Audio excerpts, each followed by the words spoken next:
Assalamualaikum warahmatullahi wabarakatuh. Selamat siang mahasiswa saya jurusan Pendidikan Jasmani dan Kesehatan STKIP PGRI Jombang. Pertama-tama marilah kita panjatkan puja dan puji syukur kehadirat Allah Subhanahu wa taala yang mana atas rahmat dan hidayahnya kita masih diberi kesempatan untuk melaksanakan pembelajaran ini. Kedua kalinya kami haturkan sholawat serta salam kepada Nabi Agung, Nabi besar Muhammad Sallallahu Alaihi Wasallam. Oke, dalam pembelajaran kali ini yaitu pembelajaran tenis lapangan, teknik dasar, pukulan ground stroke, forehand dan backhand. Oke, saya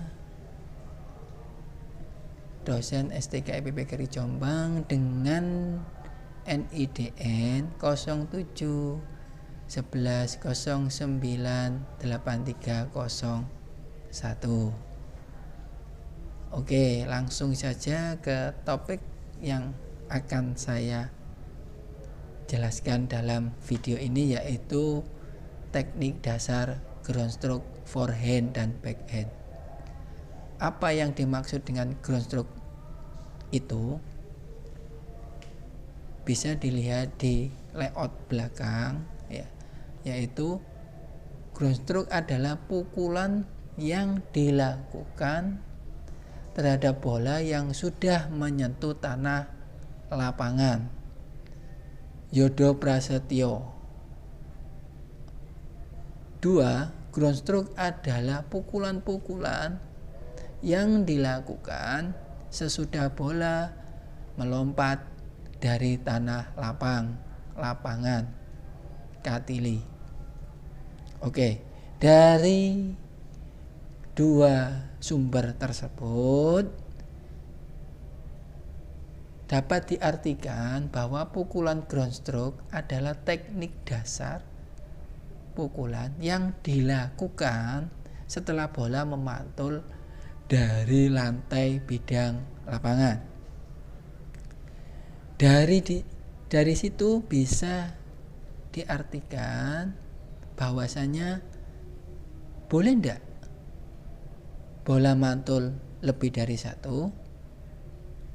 Sah enggak? Tidak sah. Kalau sudah lebih dari satu itu dikatakan mati. Jadi poin untuk lawan.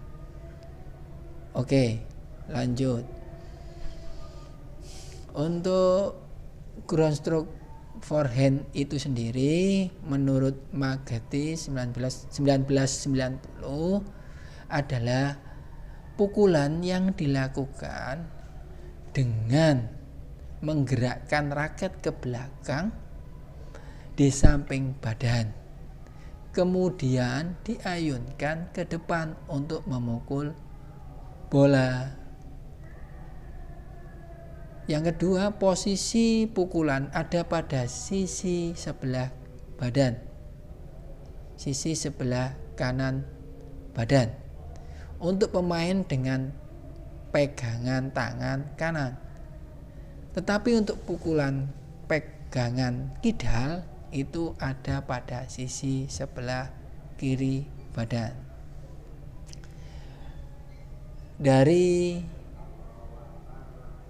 gerakan ground stroke forehand itu ada 3 hal penting untuk diperhatikan, yaitu yang pertama tentang pegangan raket, yang kedua sikap berdiri pemain, dan yang ketiga ayunan raket. Dari ketiga hal tersebut, jika benar-benar diperhatikan dan dilaksanakan atau dipraktekkan dengan baik, akan menghasilkan suatu pukulan yang hasilnya bisa mempersulit lawan saat mengembalikan bola. Oke.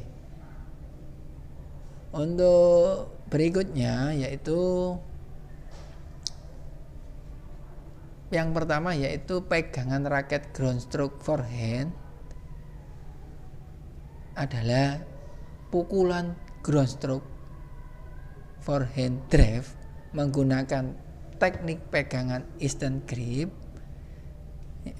yaitu pegangan seperti jabat tangan ya.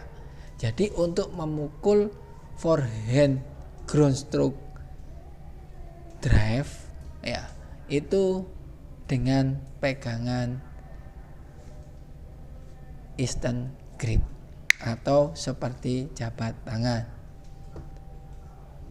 Yang kedua yaitu untuk pukulan ground stroke forehand top spin, teknik pegangan yang digunakan adalah semi western atau western grip.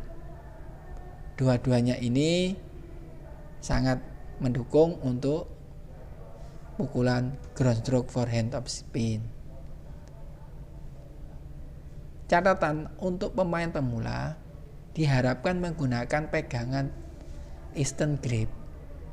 Sedangkan untuk pemain profesional sekarang rata-rata sudah menggunakan pegangan western grip.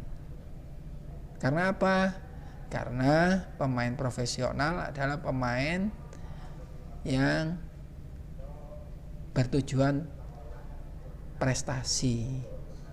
Kalau sudah prestasi, tidak mungkin pukulannya standar, harus yang perfect, yaitu ground stroke forehand top spin. Karena pukulan yang dihasilkan dari ground stroke forehand top spin ini adalah putarannya sangat cepat, otomatis nanti lawan sulit untuk mengembalikan. Nah, di belakang sudah ada gambar tentang teknik pegangan grip raket ya. Yang pertama itu ada Eastern, ada Western, ada Continental. Oke, berikutnya. Nah, yang kedua yaitu sikap berdiri pemain. Ya. Sikap berdiri pemain kenapa juga perlu diperhatikan? Karena saat pembelajaran atau saat permainan dimulai, yaitu saat rally, pemain harus berdiri di tengah arena baseline yang gunanya untuk siap menerima bola ground stroke. Lah, dari sikap berdiri pemain itu bisa dijelaskan 4 bagian. Yang pertama yaitu sikap berdiri dalam melakukan pukulan rally harus berdiri di tengah area baseline. Jadi berdiri di garis belakang tengah. Posisi ini adalah posisi yang ideal, yang paling tepat untuk bisa bergerak ke kanan dan ke kiri, lalu kembali dengan cepat. Oke, yang kedua, berat badan ada pada posisi tengah guna mempermudah bergerak ke kiri maupun ke kanan. Yang ketiga, kaki direntangkan selebar bahu guna menjaga keseimbangan. Yang terakhir, kedua lutut sedikit ditekuk guna bergerak lebih cepat ke arah datangnya bola. Jadi kalau lutut itu ditekuk, speed reaksinya akan lebih cepat. Oke. Nah, ini adalah contoh gambar sikap berdiri.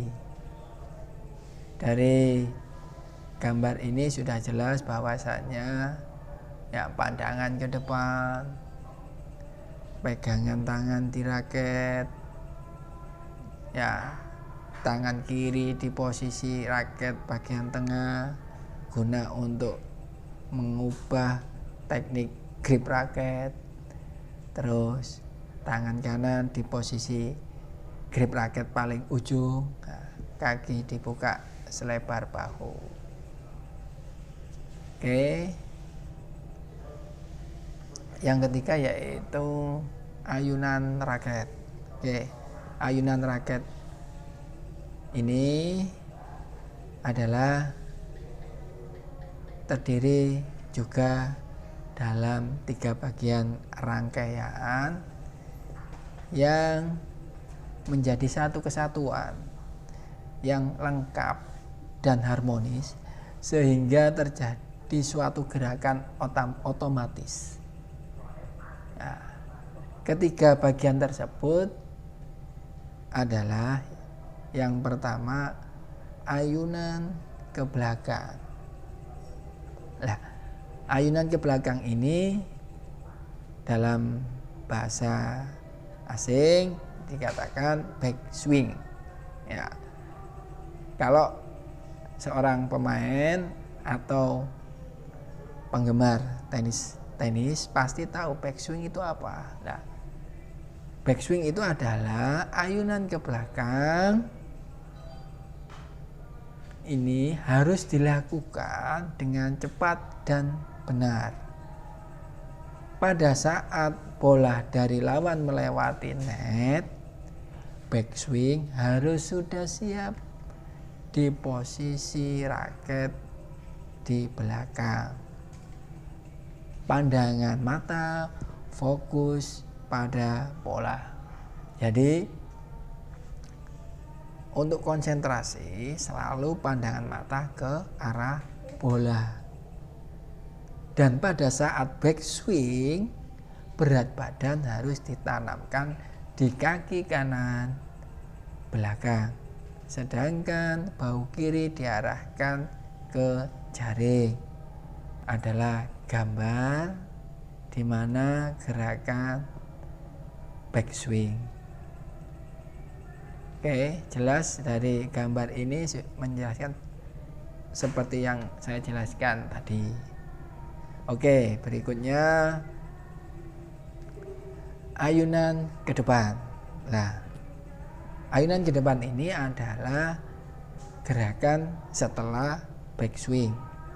Ya, ayunan ke depan ini dilakukan untuk memukul bola yang berada kira-kira 60 cm di depan pinggang. Dan pada saat posisi 60 cm itu segeralah mulai mengayunkan raket ke depan dengan permukaan tegak lurus dengan tanah. Lalu putarlah pinggang dan bahu ke kiri, lalu miringkan badan untuk melakukan pukulan sampai mengalihkan berat badan ke kaki kanan depan. Saat terjadi kontak dengan bola, usahakan untuk mengikuti bola, yakni mengayun raket sehingga senar-senarnya menempel pada bola selama beberapa saat atau sekitar 15-30 cm sebelum mengakhirinya dengan gerakan follow through. Jadi ada sekitar 15 atau 30 cm bola menempel pada senar raket sebelum dorongan follow through dilakukan. Oke. Nah, ini adalah gambar di mana posisi memukul bola. Oke, jelas tadi di depan saya sudah, ini adalah gambarnya. Oke, berikutnya yaitu setelah bola itu terkena raket terus lepas, itu ada lanjutan yaitu ayunan follow through. Nah, follow through itu adalah apa? Follow through itu ayunan bola setelah bola lepas dari senar raket.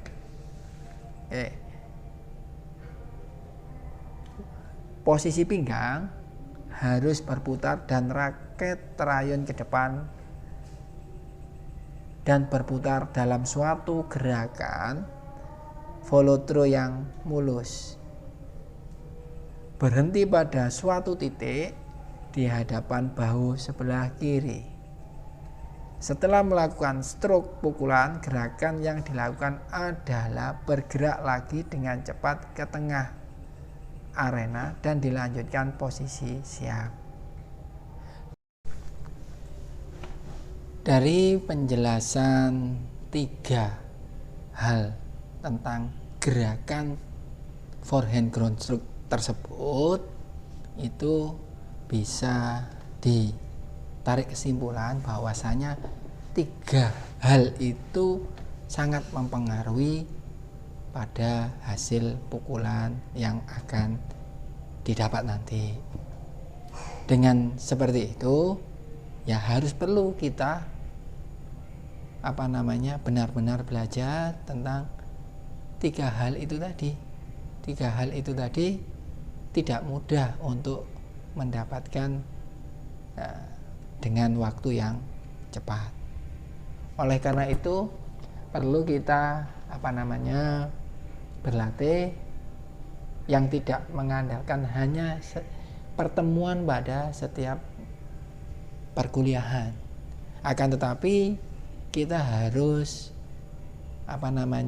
minimal kita satu kelompok 4 atau 8 orang datang ke lapangan di akhir pekan guna mempraktekkan lagi apa yang didapat pada pertemuan perkuliahan kemarin. Ya, dari seperti itu,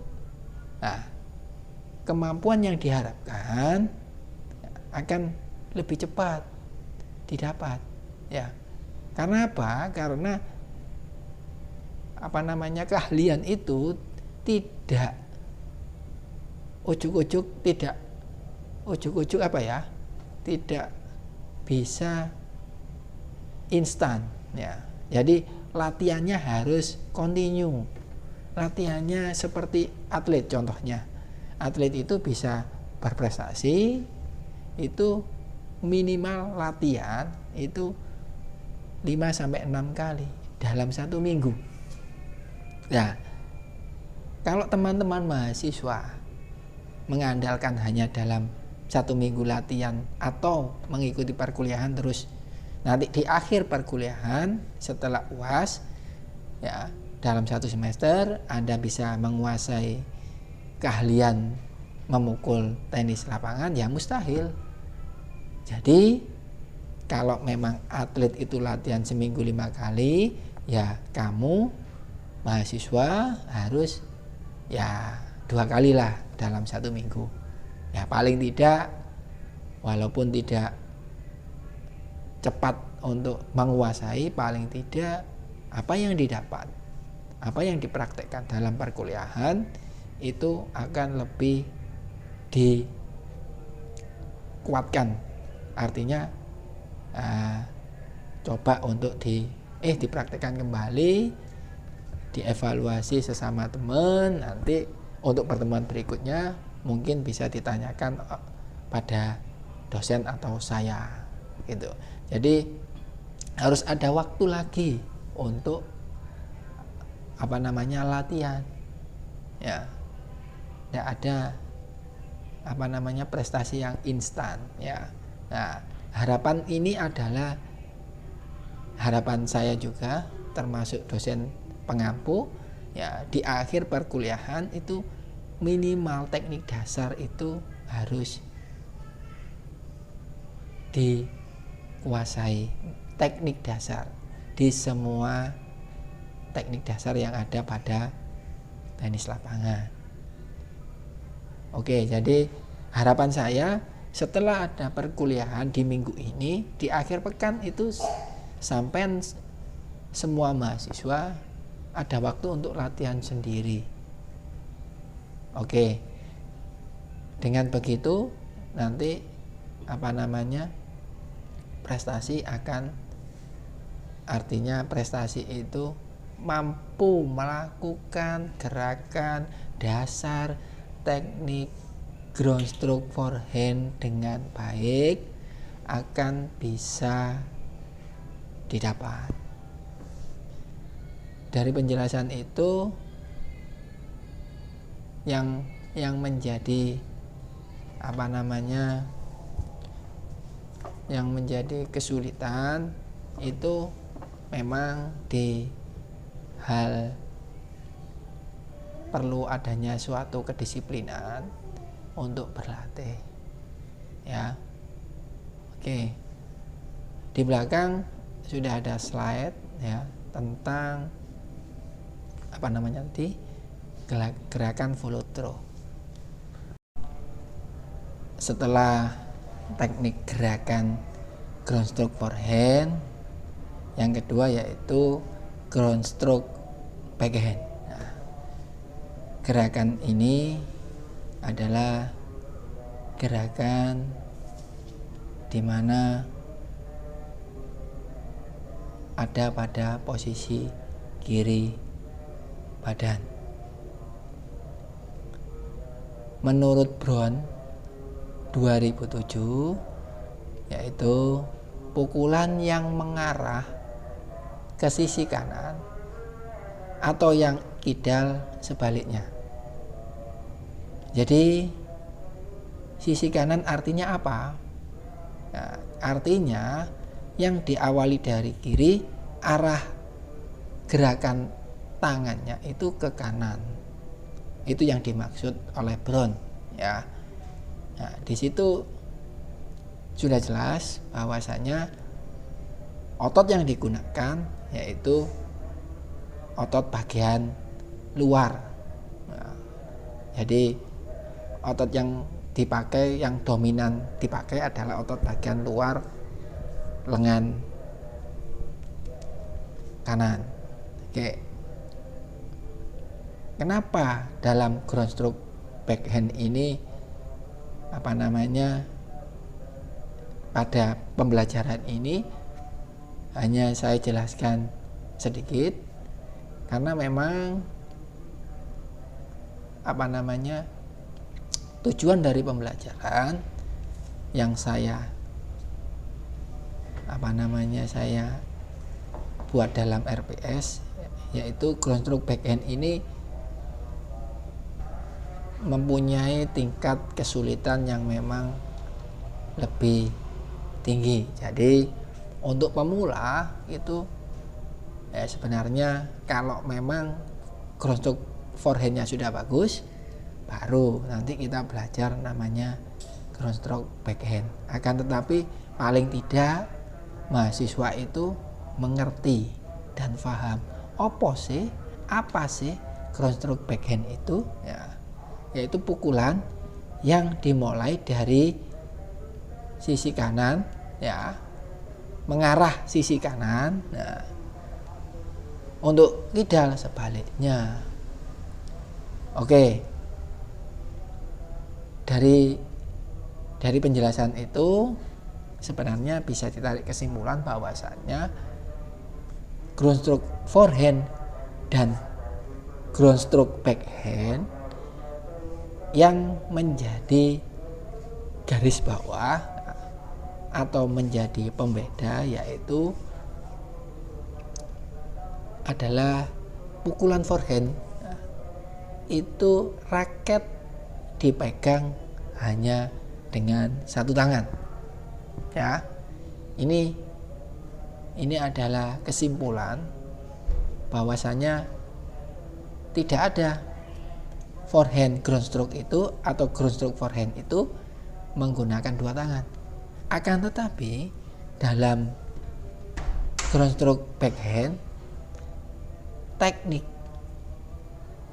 grip raketnya atau teknik pegangan raketnya bisa menggunakan satu tangan dan dua tangan.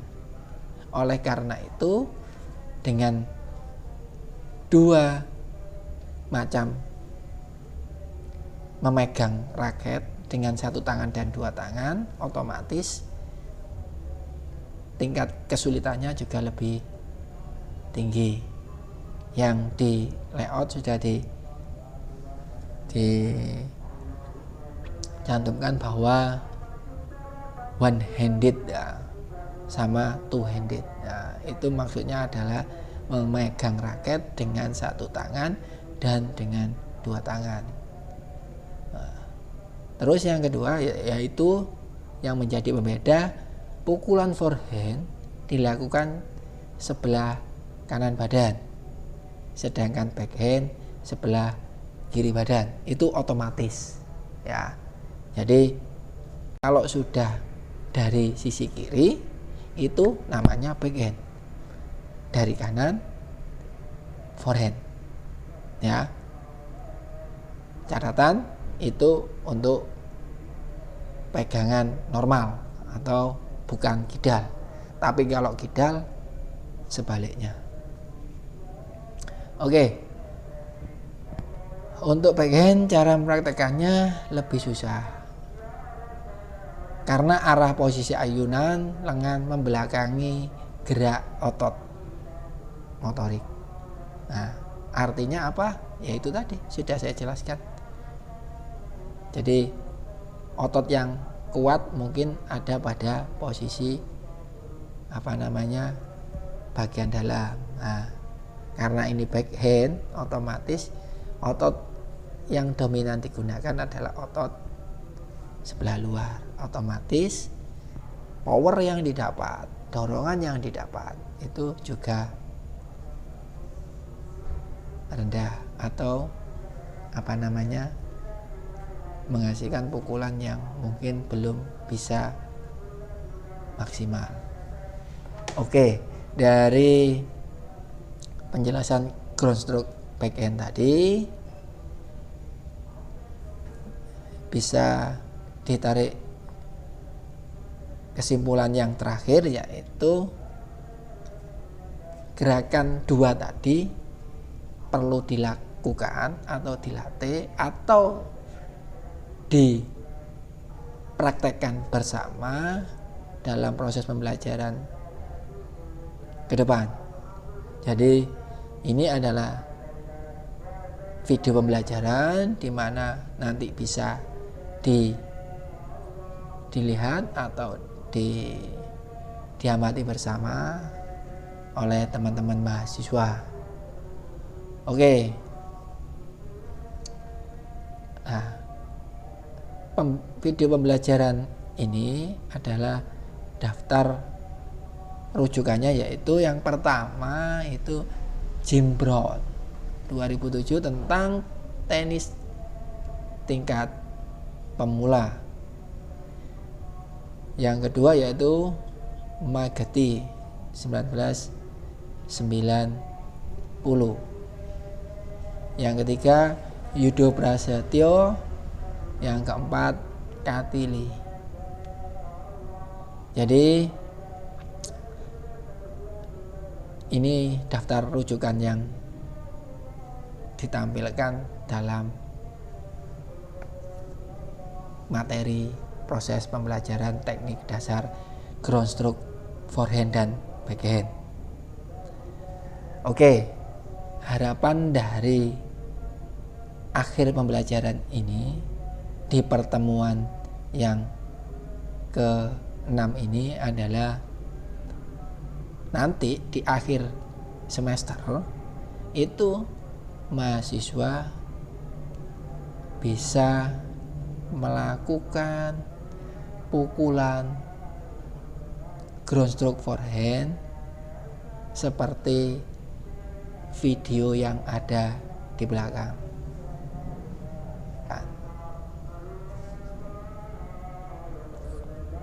Jadi gerakan forehand ground stroke itu yang diperhatikan adalah bola mantul, setelah mantul baru dipukul.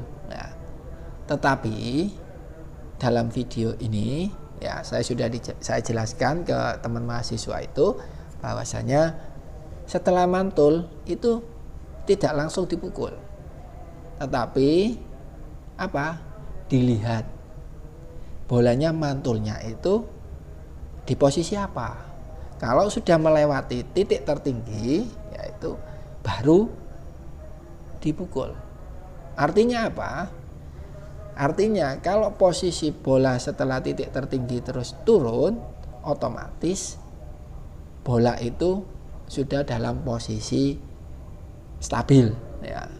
Nah, jadi kalau stabil, otomatis saat dipukul itu arahnya mengikuti gerakan dasar kita. Artinya apa? Kalau backswingnya bagus, front swingnya bagus, terus follow through-nya bagus, otomatis saat perkenaan raket dengan bola yang dihasilkan akan sesuai dengan yang diinginkan, yaitu melewati net ya di atas sedikit, terus turun di dalam lapangan lawan. Oke, itu bisa dilihat gerakannya. Nah, jadi itu bisa seperti itu nanti jika sampean punya kedisiplinan tinggi, punya kemauan yang tinggi, terus berlatih tidak hanya saat perkuliahan. Nah, itu baru bisa akan seperti yang saya contohkan tadi. Oke. Dengan berakhirnya video yang saya tampilkan di belakang itu, berakhir pula pembelajaran kita pada pertemuan kali ini. Untuk pertemuan berikutnya jangan lupa dipersiapkan alat-alatnya ya. Di lapangan kita praktekkan. Di pertemuan 7 kita langsung praktek di lapangan. Apa yang kita dapat hari ini, harapannya di pertemuan berikutnya itu tanpa banyak bertanya, teman-teman mahasiswa sudah bisa mempraktekkan, bisa mandiri, bisa berkelompok. Ya, dari akhir pembelajaran ini saya berharap mahasiswa saya bisa memperhatikan dengan baik, sehingga apa yang saya harapkan nanti di akhir pembelajaran, di akhir semester, apa yang menjadi tujuan perkuliahan, capaian pembelajaran tercapai dengan baik. Oke, terima kasih dari saya.